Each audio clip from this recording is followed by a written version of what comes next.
All right, we'll give it a second for everyone to pop back in.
All right, so we got a couple people back in, at least the couple of people that were super active. All right, so we just got done with wrapping around to the outside of this case now. I'll get you up close on the up close cam.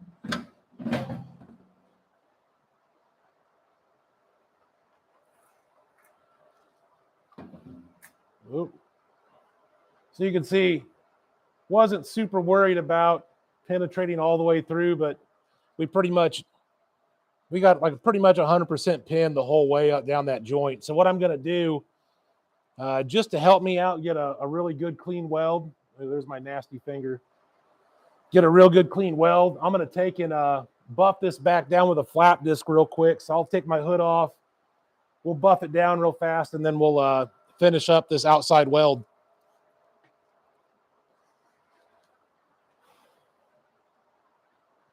All right.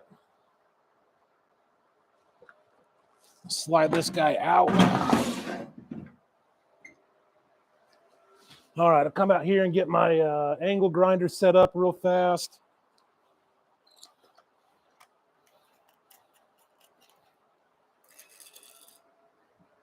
I'm just going to dress the outside of this weld up just a little bit where we had that penetration come through, just so it's a little bit smoother for me. Let me get a pair of safety glasses on so the safety Gestapo doesn't get after me again. So again, if you got headphones on, oh, did it kill my mic? Hold on.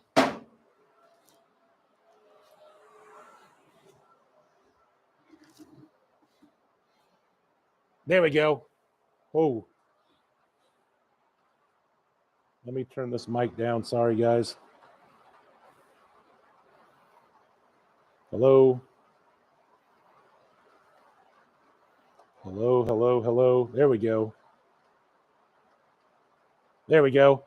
Walter, did you weld some of the outside? No, I have not started on the outside yet.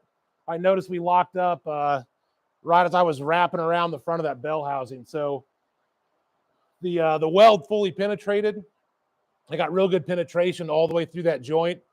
I was thinking I might have to run a second pass on the inside, but we got so much penetration, we won't need to run a second joint. So I'm going to go ahead and use my flap disc, smooth the outside of that weld back up, give me a nice smooth surface, and then we'll get back on it. So if you've got headphones on or you've got your speakers up real loud, I'm getting ready to fire up the grinder so it might blow your eardrums out. I'm just going to dress this up real quick, nothing super fancy.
right, there we go. So I'll give you guys a shot on the up close cam real quick. You can see how much penetration we got. I'm actually really happy with it. I probably don't even really need to run a weld on the outside, but we will. So here we go. You can see this is just where I had grooved it out a little wide. I got a couple little spots where I didn't get 100% penetration, but up through here, again, that was where I had kind of grooved it out super wide, but the actual joint itself, we got 100% penetration. So this should be a pretty solid repair. It's already going pretty well for us. So scoot that back, get these things off.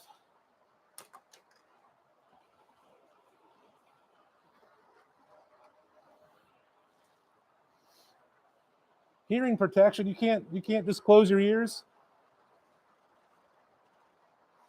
I think I've got an ear infection anyway, so I can't really hear much. All right. Oh, what's the best way to position this for you guys? Can't really.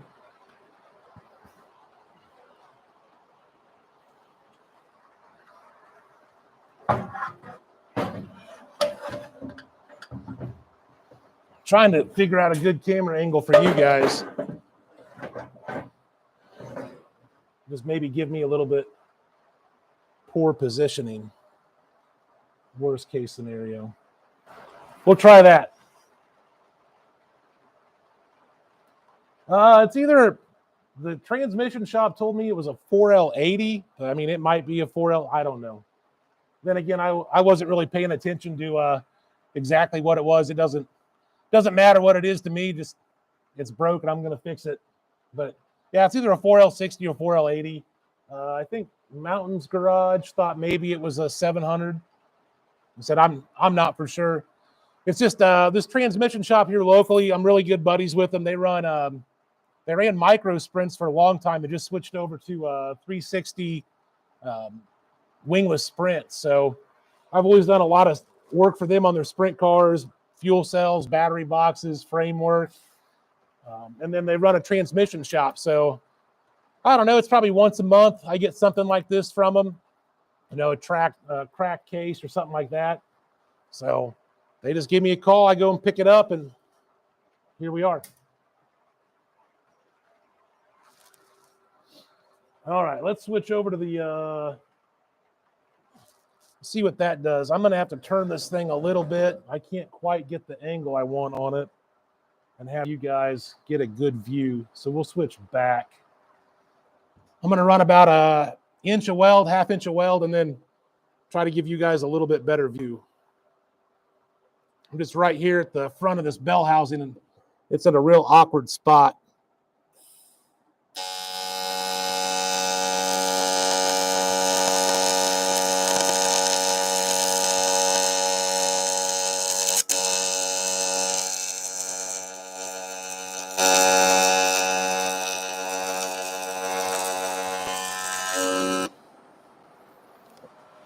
Okay, so I lied. I ran about 2 inches because it was running so well.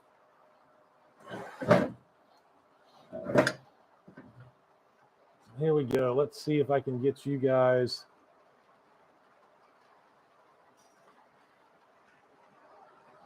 So you can see we wrapped around.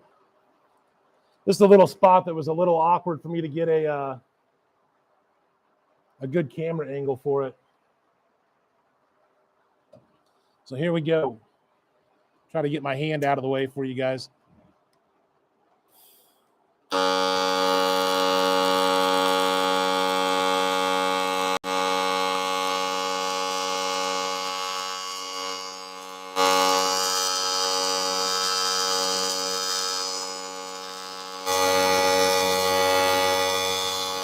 And I'm running about 200 amps.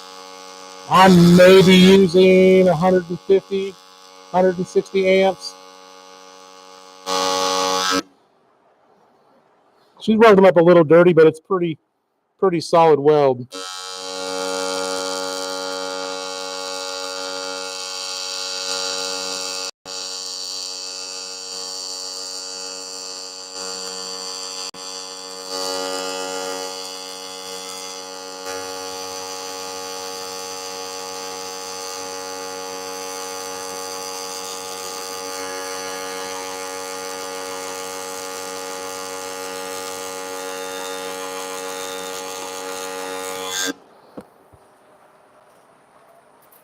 So there we go.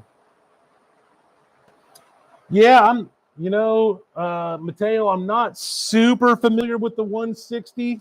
If it was a AC DC machine, then I think you could probably handle something like this with a little bit of a preheat.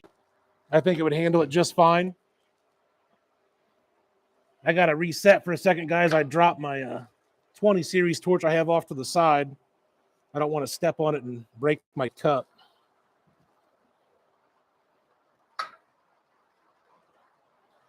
All right, let me catch up on questions real quick. Decent casting, not too much. Yeah, it's a little bit dirty. I can, once I get this last little like 2 or 3 inches ran, I'll pull the up close camera up and let you guys see it. It's a little dirty. It's got some pepper in it.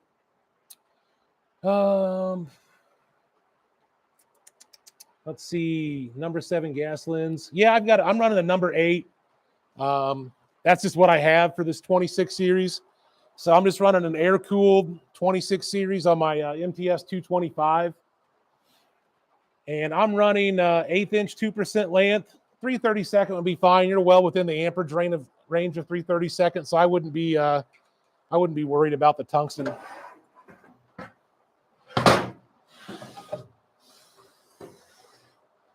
I think I'm actually going to run this from the bottom back up to that last part of my weld. See if I can position this a little bit better for you guys. This 8 cup. So on a 20 series, typically I'll run right at 20 CFH with like an 8 cup on a gas lens. On the 26 series, I've just found that running a little bit higher, like 23, 24 CFH does a lot better for me. So yeah, I'm running like right at like 24 CFH, running pure argon. There we go. Yeah, and I'll actually show you guys here in a second. I'll contaminate this tungsten, get a big ball on it, and then show you how I clean it up. And then I can show off my CK Turbo Sharp a little bit with my new stand. So here we go. I'm going to try, well, ArcCam's not playing with me very nice tonight. It's already locked up. So let's go ahead and run this last 3 inches of weld, and then we'll show you guys what she looks like.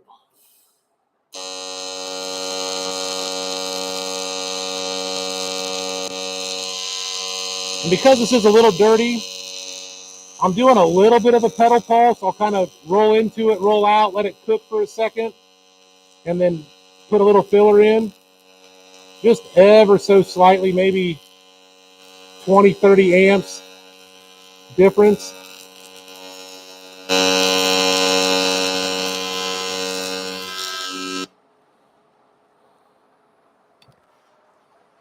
So there we go. I'm running 35% balance on this, which I probably could have gone up to 40. It might have cleaned up a little bit. I don't think it would have made too much of a difference. Let me scoot this over and I'll get you guys up close on it. There we go. So it's a little dirty. I mean, it's pretty dirty, but we know we got all the way through. Nice, easy weld. It's a little bit dirty, but it's super solid. Let me flip her back around real fast.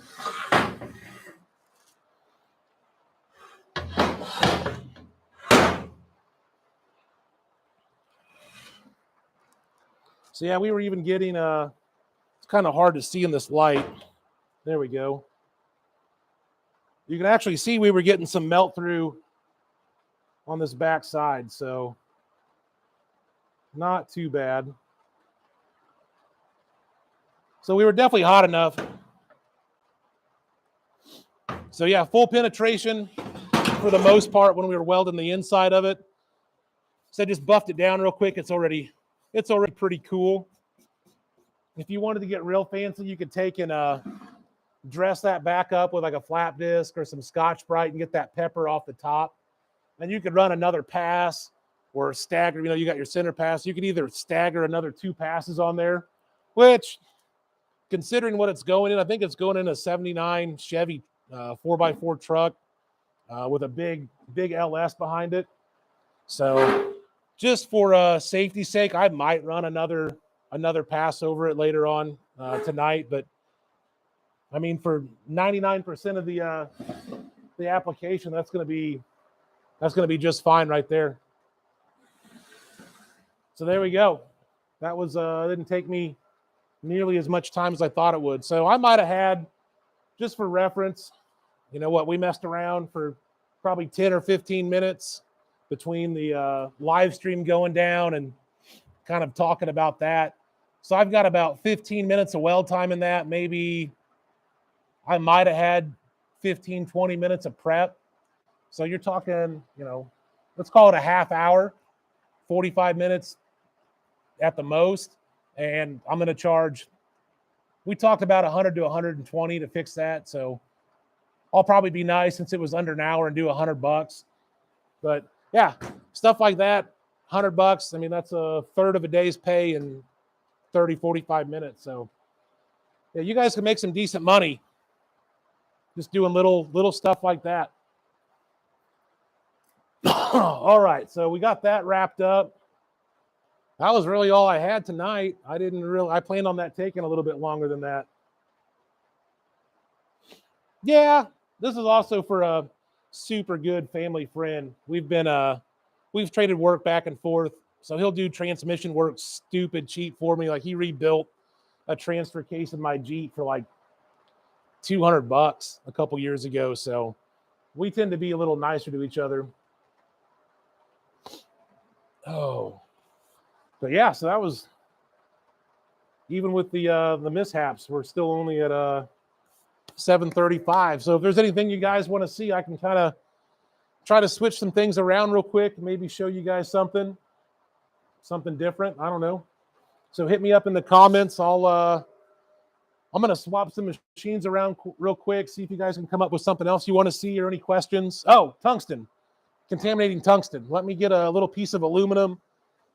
We'll mess up real quick, and I'll show you how I clean my tungsten when I do dip. And trust me, I dip my tungsten.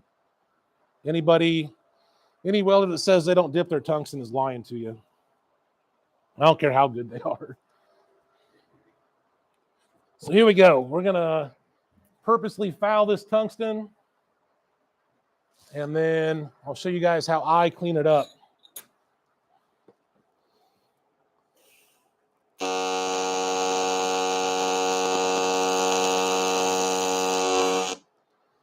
So there we go. We got a nice ball on here.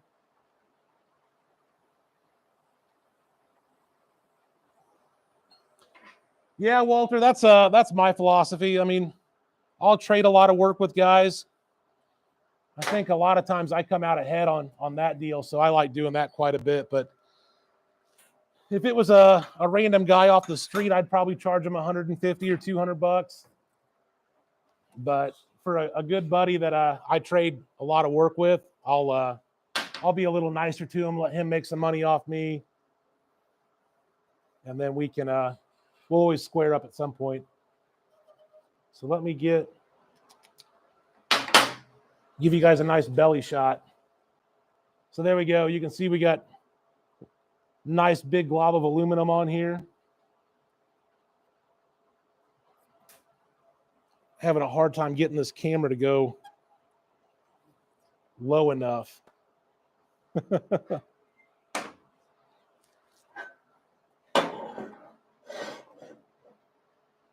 All right, so what I'll do This is probably going to shake the shit out of the camera. But right on the, right where it's contaminated, I'll set that off the edge of the table and just a real quick strike like that.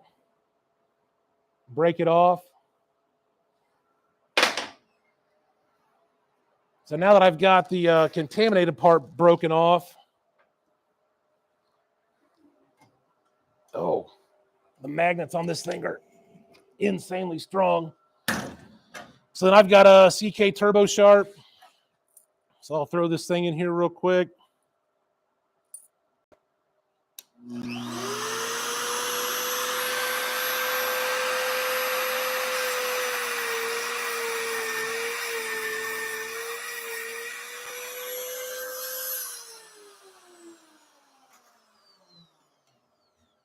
Oh, these magnets are insane. I think those magnets have like a 95-pound pull. So here we go. Swap you back over.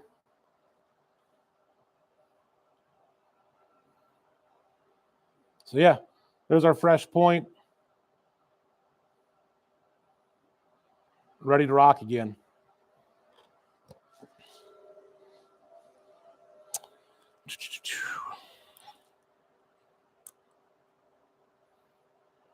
All right, there we go. It did look like a metal Q-tip. That was actually pretty tame for some of the ones I've fouled up. Oh, let's see. Yeah, they snap pretty easily, especially once you've heat cycled them right there at the tip. They tend to get kind of brittle, so you can snap them off. But you want a real quick, you want a kind of a sharp edge and just a real quick pop, just real quick strike. You don't try to like blow through the tungsten. You just kind of want to give it a little quick tap. Every now and then, I'll have one that it'll bend the tungsten a little bit, or it'll kind of splinter it. But usually another tap and it'll straighten right back up. Thick to thin fillet welds. I think I've got some 3/16 right here, and I've got some 090 on the shelf. So, Derek, give me 1 minute, not even a minute, like 30 seconds, and I'll get that going.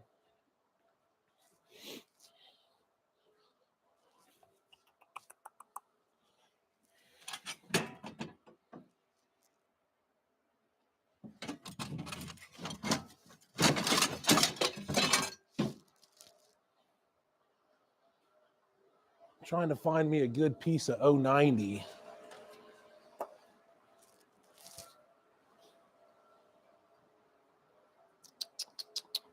One second, guys.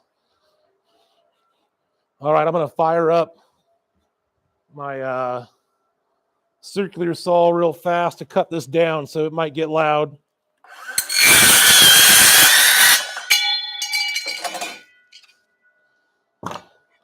So we'll do a 090 to 3/16 fillet.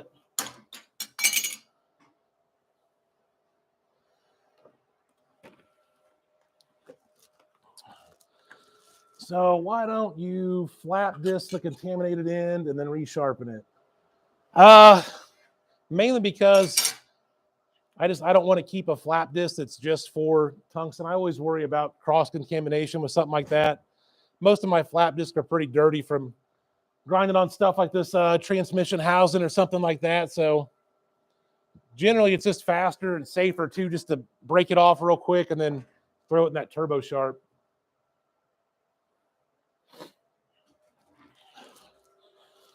So, all right, let's get this tacked up.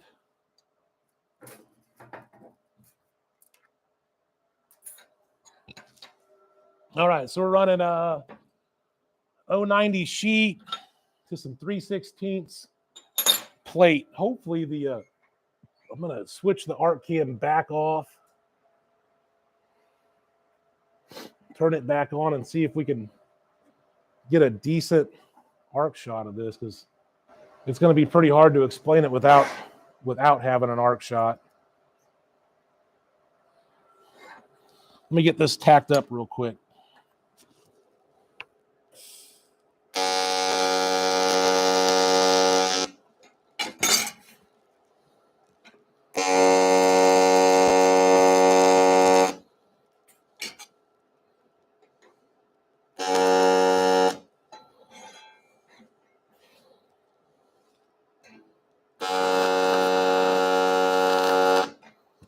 All right. So let's do the arc shot, picture in picture. I'm going to prop this up just a little bit so I can get a little bit better angle for the camera on it. Actually, we'll go to the up close cam first, just so we can do a little demonstration. So, normally when you're doing a fillet, you'll be pretty centered. If you're doing like same size, same thickness, you'll keep your tungsten and your arc pointed like right into the middle, not too far rolled down, not rolled up like that. Keep it right in the center. So now when you're doing like a thick to thin, you are going to roll your tungsten a little bit further down to your bottom plate. And I like to let the puddle form on the bottom piece and then kind of swoop up, catch the top piece. And then I'll roll back down and focus my arc on the bottom plate. And I'll let the toe of the weld kind of suck up. It's kind of suck up to this top plate. So I'm going to do the arc shot. We'll see if we can get this. This thing hasn't been playing real friendly tonight, but hopefully we can get a halfway decent shot here. You see him on this bottom plate.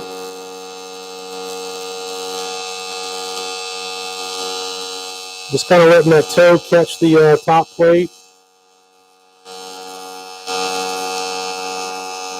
I really hope you guys can see this. I'm going to stop right here to make sure. All right, there we go.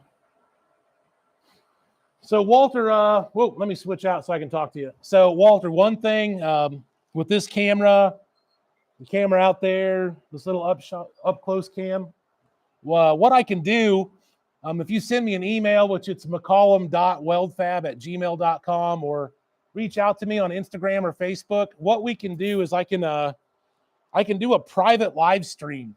And so I can do a live stream and then invite you to it to where it's just like me and you, or, one or two other people want to jump on it.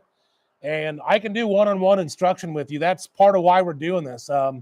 And please, guys, if you've got a question like that, or you want, a little bit more private one-on-one instruction, please hit me up. I am more than willing to take some time out, do a little private session with you guys, and show you more like one-on-one or a little more detailed what you want to see. On the live stream, obviously, with a bunch of questions, it's hard to get to everything, but, I try. It's a one-man show. But yeah, Walter, seriously, hit me up. I mean, if that's something you're interested in, just hit me up, man. I'd be more than happy to try to help you out. I've taught quite a few people how to weld via pictures and text over Facebook Messenger. So more than willing to try, man. Procedure for TIG welding outside. I've done that quite a bit, mainly on like pontoon and boat repair. The main thing is just trying to get, if there's any breeze, you're trying to block the breeze, whether it's sitting inside a cardboard box, getting a 10 by 10 pop-up with some walls around you, anything to block the breeze. If you can't do that, you're basically gonna have to crank your gas flow to the moon and deal with it. That's about it. So all right, let's run one more of these thick to thin fillets. Try to get you guys another good arc shot. Sounds like we were doing pretty good there. So again, kind of start on the bottom plate and let the toe roll up and catch that thinner top plate. And I'm really trying to bias my arc down to this 3/16.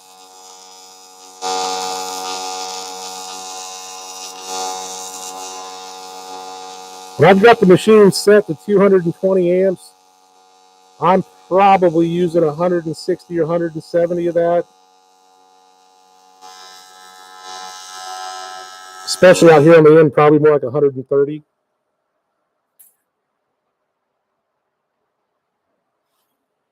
Brian Redmond, do you ever use chemical cleaning pre-weld?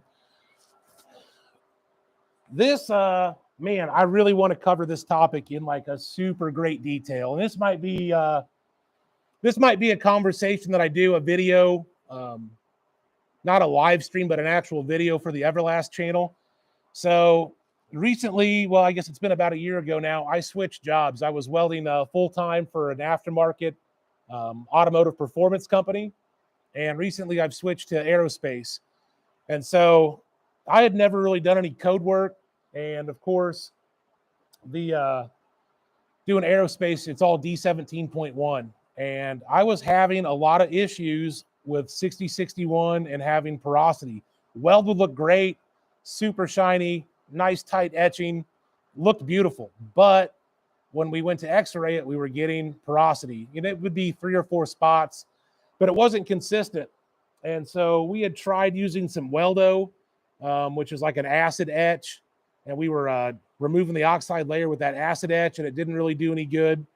I mean, it might have welded up a little bit cleaner on the surface, but with how dangerous that stuff was and how nasty it was, to me, it wasn't really worth it. We actually found that using a hand file and hand filing the surface of the test plates and the bevel, and then just a quick wipe down with a lint-free rag and like isopropyl alcohol or acetone was our best bet. So I have used the chemical cleaner before, but personally, I didn't like the hazards of it, and the results to me weren't worth the hazards of using the chemical etch.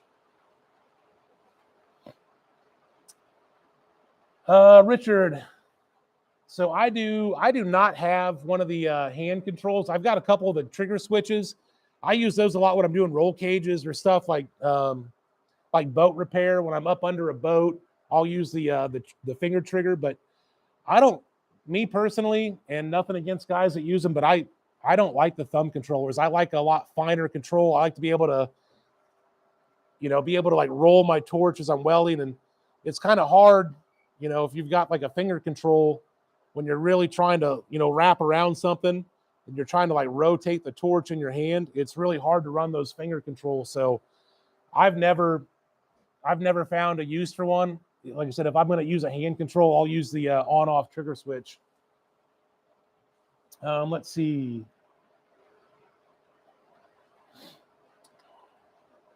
So Kel Jimison, yeah, I was running right around 100 hertz there.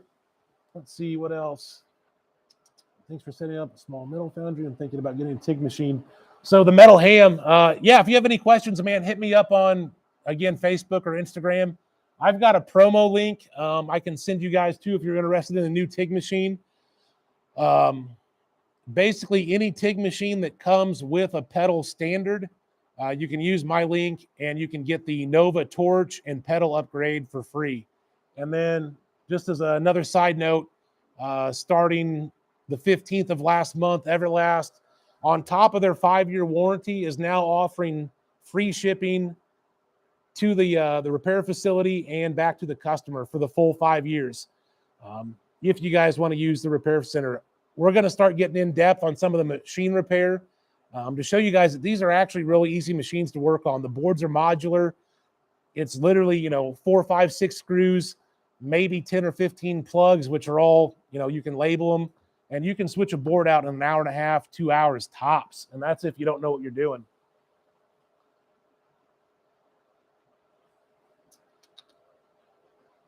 Let's see. I wish I could be like Theo Vaughn. That's a sawed-off human right there, though. I don't think I can match that. Punch repairs most of the finger. Yeah, Richard, I think something like the finger control, if you're in kind of a locked position and you're running, a real straight piece, for me, the finger control wouldn't be that bad. A lot of the stuff I'm doing, or I'm used to doing, where you're welding like around a circle like this, for me, it would just be really hard to, I like that finite control. And so being able to roll the torch around this, almost halfway around and stay on the finger control, I always thought would be difficult. So I've honestly never even tried it. Watching your placement of the filler rod. Are you touching the puddle up front, or are you trying to touch the puddle next to the thinner piece? Is that Nebia? Let's go ahead and let's run another bead. I'll just run another bead real quick. I need to grab some different filler. I can't reach it. Let me run around and grab another piece of filler.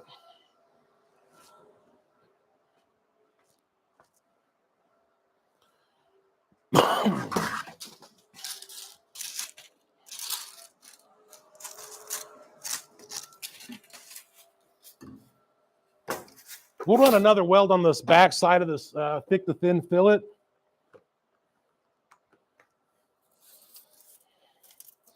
And then we will see if we can get a little better arc shot as far as where I'm placing the filler.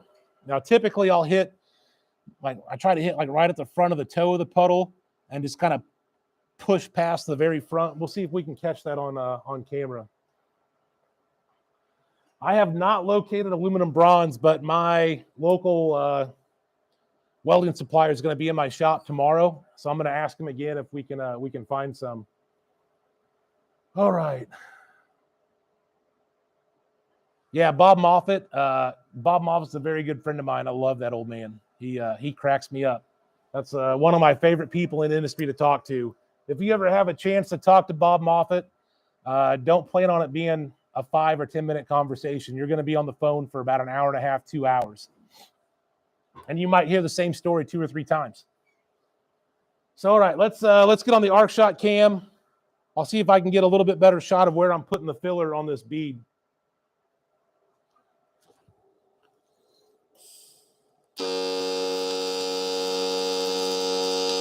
So I'm putting the filler in on the thicker plate, right at the front of the toe. See if I can get in here a little bit closer.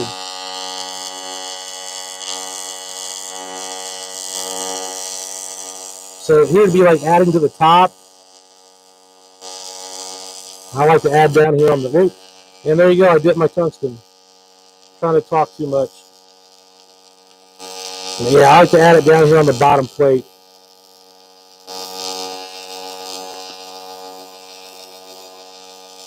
Hopefully the camera didn't lock up. Let's double check. Nope, we're still good. We'll get back on it real quick. Let me scoot back.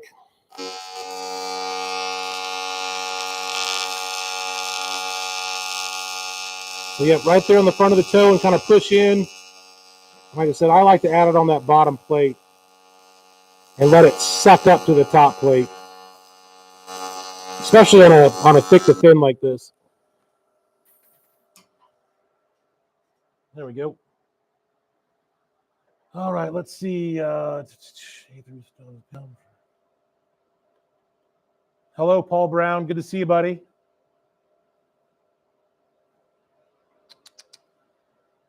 Oh. Well, here we are. I didn't think I was going to be able to fill an hour. Let's switch over to the up close cam.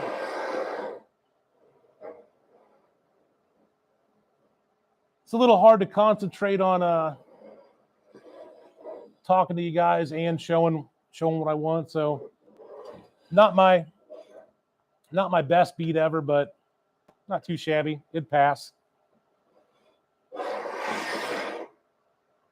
But yeah, so that's thick to thin. So like I said, what I like to do is focus that arc just a little bit more on the bottom plate. Still probably like a 45-degree angle into the joint, but just bring my tungsten back out to that thicker plate. And that's vice versa, whether it was the upright part of that T joint or the bottom.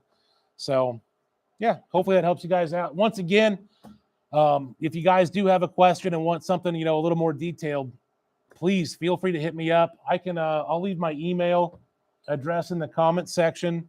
That way you guys can get my email. Feel free to shoot me an email. Look me up on Facebook. I'm an admin for the Everlast Facebook page, so it's pretty easy to find me there. And then of course, I'm on TikTok, McCollum.weldfab, and Instagram at McCollum.weldfab. So I think that's about it for tonight, boys. Again, every Monday night, live stream at 7 o'clock. Usually I'll try to have some little project like welding up this transmission case, you know, and then do a demo like this or something like that. I'm going to try. My brother commented earlier, that kid is one hell of a stick welder. I'm going to try to talk him into maybe coming up here and doing a live stream stick weld demo. You know, we can run some test plates. I think the camera would work a lot better for the arc shots just because there's no high frequency. So we might be able to do something pretty cool there. So if you guys have any requests, anything you want to see, hit me up, send me a message, send me an email. I'm not going to give out my phone number, but you know, if you send me a message and want to talk, more than happy to give you a call too. So appreciate it, guys. Thanks for coming by. We had a pretty good night for not really having that much to do. So again, thank you, everybody. It means the world to me that you come and hang out with me every Monday. I really didn't expect this to be going as well as it has. We got our first scammer, so we must be doing something right. So thanks, guys. Appreciate it.